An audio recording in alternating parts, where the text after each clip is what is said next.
കുറച്ച് പരിഷ്കാരങ്ങൾ മുസ്ലിം സമുദായത്തിൽ വേണമെന്ന് ശ്രീ ശിഹാബ് തങ്ങൾക്ക് തോന്നുന്നു. പരിഷ്കാരങ്ങൾ എന്താ പറയുന്നത്? ഇസ്ലാം അനുവദിക്കുന്നതായ കാര്യങ്ങൾ നടപ്പിൽ വരുത്തണം. എന്റെ മനസ്സിലേക്ക് വരുന്നൊരു ചിത്രം, അതായത് നിലവിളക്ക് കൊളുത്താൻ ശ്രീ പി കെ കുഞ്ഞാലിക്കുട്ടി പോലുള്ള ആൾക്കാർ തയ്യാറാകുന്നില്ല, ശിഹാബ് തങ്ങൾ തയ്യാറാകുന്നില്ല. പക്ഷേ അറേബ്യയിൽ നിന്ന് വന്ന ബുർക്ക ധരിച്ചൊരു സ്ത്രീ സ്മാർട്ട് സിറ്റിയുടെ ചടങ്ങിൽ ബുർക്ക ധരിച്ചുകൊണ്ട് നിലവിളക്ക് കൊളുത്തുന്നു. ഇത് തമ്മിലുള്ള വലിയൊരു അന്തരം. ഇവിടെ ഈ നിലവിളക്ക് കൊടുക്കുന്നത് എന്താണ് എന്ന് അവർക്കറിയില്ല, അതുകൊണ്ട് ചെയ്തത്. അവർക്കറിയാത്ത അവരുടെ അജ്ഞതയാണ്. ഇവിടുത്തെ നിലവിളക്ക് കൊടുക്കുന്നത് എന്താണ് എന്ന് അവർക്കറിയില്ല, അതുകൊണ്ട് ചെയ്തത്.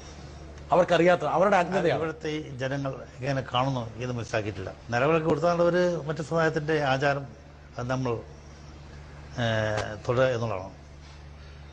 മനസ്സിലാക്കിയിട്ടില്ല. നിലവിളക്ക് കൊടുത്താൽ ഒരു മറ്റു സമുദായത്തിൻ്റെ ആചാരം അത് നമ്മൾ തുടരുക എന്നുള്ളതാണ്.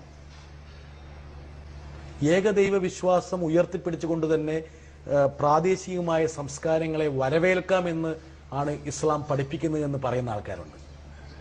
അപ്പോൾ അങ്ങനെയാണ് നിലവിളക്ക് ഒരു സംസ്കാരത്തിന്റെ ഭാഗമായി കണ്ടിട്ടുള്ളത്. ഏതായാലും ഇസ്ലാമിന് വിരുദ്ധമായിട്ട് പ്രവർത്തനം പാടുള്ളതല്ല. അത് നമ്മുടെ സമുദായത്തിൻ്റെ കാര്യമാണെങ്കിലും വേറെ സമുദായത്തിൻ്റെ ആചാരമാണെങ്കിലും ഇസ്ലാം വിരുദ്ധമാണെങ്കിൽ ഉപേക്ഷിക്കണം. ഏതായാലും ഇസ്ലാമിന് വിരുദ്ധമായിട്ട് പ്രവർത്തനം പാടുള്ളതല്ല. അത് നമ്മുടെ സമുദായത്തിൻ്റെ കാര്യമാണെങ്കിലും വേറെ സമുദായത്തിൻ്റെ ആചാരമാണെങ്കിലും ഇസ്ലാം വിരുദ്ധമാണെങ്കിൽ ഉപേക്ഷിക്കണം.